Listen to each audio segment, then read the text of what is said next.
nih kita memasuki segmen News Ekonomentari. Saya juga sudah ditemani oleh rekan saya Bram Mudia Prabowo. Bram, apa kabar? Kabar baik anak-anak, gimana, sehat ya? Sehat untungnya meskipun IHSG seperti tidak sesehat kita berdua ya. Itu dia yang harus diperhatikan ya dalam pergerakannya hari ini. Baik, langsung saja Bram, kita sampaikan kabar pertama dalam News Ekonomentari hari ini. Seiring dengan upaya meningkatkan pengguna browser Safari, Apple melarang pengguna iPhone menggunakan Google Chrome. Salah satu poin yang diangkat adalah terkait privasi data. Sebelumnya Apple pernah mengklaim bahwa mode incognito Chrome sudah ketinggalan zaman dalam melindungi privasi pengguna. Apple juga mengeluarkan iklan yang menyindir program vlog dari Google yang bertujuan untuk menjaga privasi pengguna. Merespon hal itu, Google meluncurkan 4 pembaruan besar di Chrome khusus untuk iOS. Pada Selasa 12 November lalu, pembaruan ini diharapkan juga dapat memindahkan 300 juta pengguna iPhone dari Safari ke Chrome.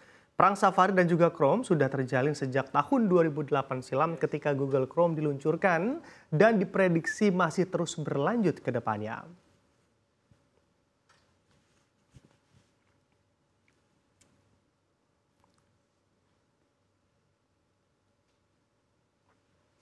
Wah Bram, lama juga ya perangnya, ternyata sudah belasan tahun. Saya sendiri sebagai pengguna Android sebenarnya tidak terlalu relate dengan perang ini. Tapi sebagai pengguna Mac, saya jujur menggunakan dua-duanya, Safari dan juga Chrome. Kalau Bram bagaimana sebagai pengguna iPhone? Iya, ini kayak saya kena riset dari perusahaan Apple begitu ya, karena memang saya lebih sering menggunakan Chrome kalau di iPhone saya. Nah, di sini juga memang begitu ya, secara spesifik juga sempat terdengar soal masalah privasi ini Aneka, tapi juga sebetulnya sudah disanggah oleh Google sehingga buat saya juga tidak terlalu meresahkan jadinya.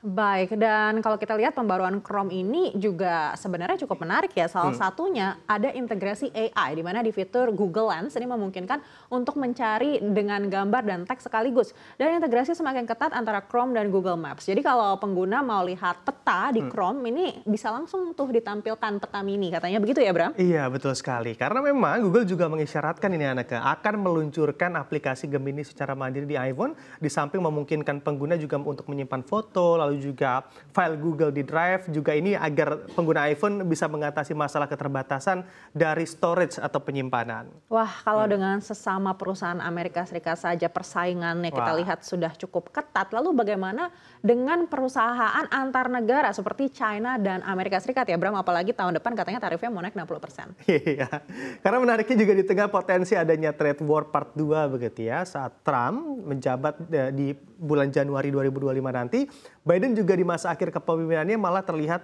cukup dekat dengan Xi Jinping di Peru pada Sabtu lalu yang tertangkap oleh kamera. Wah, ini di acara APEC ya kalau tidak salah ya Bram ya. Dan Presiden Amerika Serikat Joe Biden memang bertemu dengan Presiden China Xi Jinping di sela Forum Kerjasama Ekonomi Asia Pasifik di Lima, Peru pada Sabtu 16 November lalu. Dalam kesempatan itu Xi Jinping mengungkapkan pihaknya siap bekerja sama dengan pemerintahan Amerika Serikat yang baru yang akan dipimpin oleh Donald Trump. Dalam pertemuan tersebut, Xi Jinping juga menyampaikan tujuan China agar hubungan China dan juga Amerika Serikat bisa lebih sehat, stabil, dan berkelanjutan. Sementara itu, Biden menanggapi dengan mengatakan bahwa meski tidak selalu sepakat, tapi diskusi antara China dan juga Amerika Serikat selalu dilakukan dengan terus terang. Keduanya juga sepakat bahwa hubungan China dan Amerika Serikat merupakan hubungan yang sangat penting dan dapat mempengaruhi dunia. Pada masa akhir kepemimpinannya, Biden mengaku bangga dengan kemajuan yang telah dibuatnya bersama Xi Jinping. Di sisi lain, Trump sudah mengatakan akan memberlakukan tarif 60% atas impor barang-barang China dari Amerika Serikat sebagai langkah menuju America First.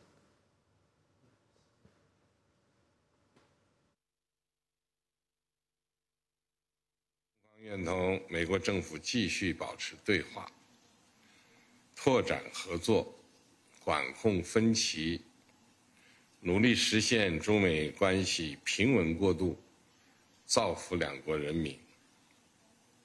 既关乎两国人民，也关乎人类前途命运。中美双方要从两国人民福祉和国际社会共同利益出发，做出明智选择。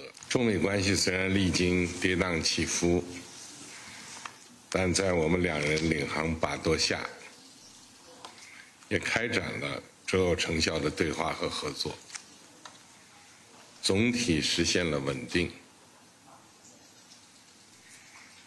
中美关系的发展历程，也印证了中美建交45年来的经验和启示。如果两国做伙伴、做朋友，求同存异，彼此成就，中美关系就能得到长足发展。如果把对方当作对手、敌人，恶性竞争，相互伤害，中美关系就会遭遇波折，甚至倒退。I think I once had to count up the number of hours you and I spent alone together. I remember being on the Tibetan Plateau with you, and I remember being in Beijing, I remember all over the world. And both first as vice president, then as president. We haven't always agreed, but our conversations have always been candid and always been frank. We have never kidded one another. We've been level with one another. I think that's vital. These conversations prevent miscalculations, and they ensure the competition between our two countries will not veer into conflict. Be competition, not conflict. That's our responsibility to our people, and as you indicated, to the people around the world. We are the most important alliance or most important relationship in the entire world. And how we get along together is going to impact the rest of the world. And so, our two countries cannot let any of this competition veer into conflict.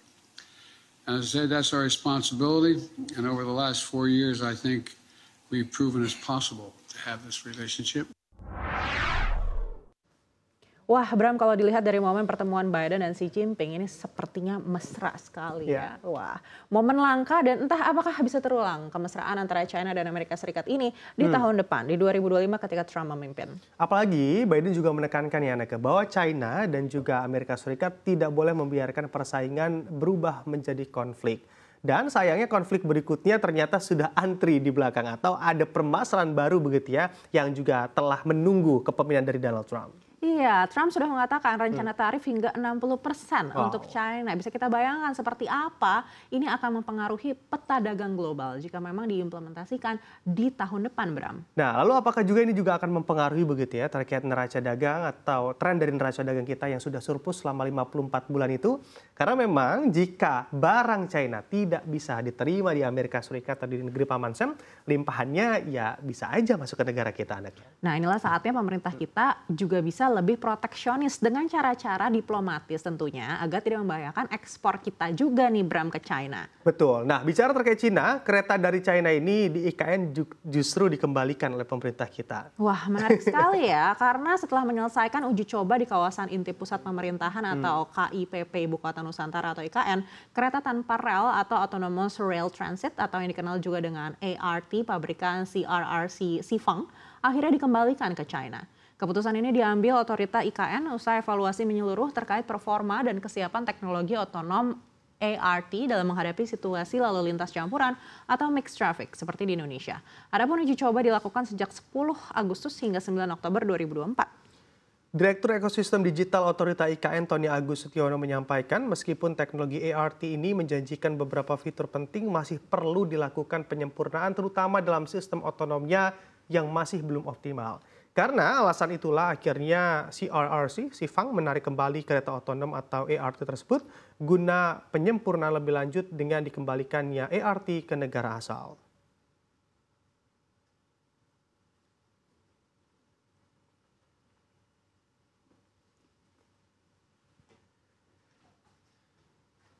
Ya, nah walaupun saya belum pernah begitu ya nyobain ART ini, tapi kalau dilihat dari visualnya lebih ke kayak bis begitu ya, bukan ke kereta otonom begitu atau yang bisa bergerak sendiri. Iya, Bram, memang seharusnya dengan dikembalikannya ART ke negara asalnya China, pemerintah bisa langsung gercep untuk bikin teknologi serupa. Bahkan kalau bisa lebih canggih memanfaatkan produsen kendaraan dalam negeri. Meskipun kalau kita mengingat SMK yang sudah tidak ada kabarnya, tapi kita sudah sedikit terhibur melihat mobil-mobil maung yang katanya ini juga buatan dalam negeri dan memang bentukannya ketika pelantikan presiden kemarin ini cukup membanggakan ya. Bener banget, karena memang kita pasti bisa lah, produsen kita pasti mampu begitu ya untuk membuat hal tersebut dan kita sepertinya tidak kekurangan juga untuk SDM yang bagus tentunya, tinggal bagaimana political will-nya aja ada atau enggak dari pemerintah untuk membangun bagaimana industri kendaraan kita juga oke begitu ke depannya Anaka. Karena memang kalau mikirin begitu ya kemampuan anak bangsa kita, jangankan di negara kita sendiri, orang kita Anaka di negara lain saja sudah terlihat begitu kehebatannya di negara orang. Seperti Stella Christie ya, wamen kita yang akhirnya ditarik kembali ke dalam negeri. Waduh, kita harapkan ini bisa menjadi pertimbangan juga untuk Kabinet Merah Putih agar lebih banyak lagi produksi-produksi otomotif dalam negeri yang bisa kita banggakan untuk bisa menjadi contoh begitu ya.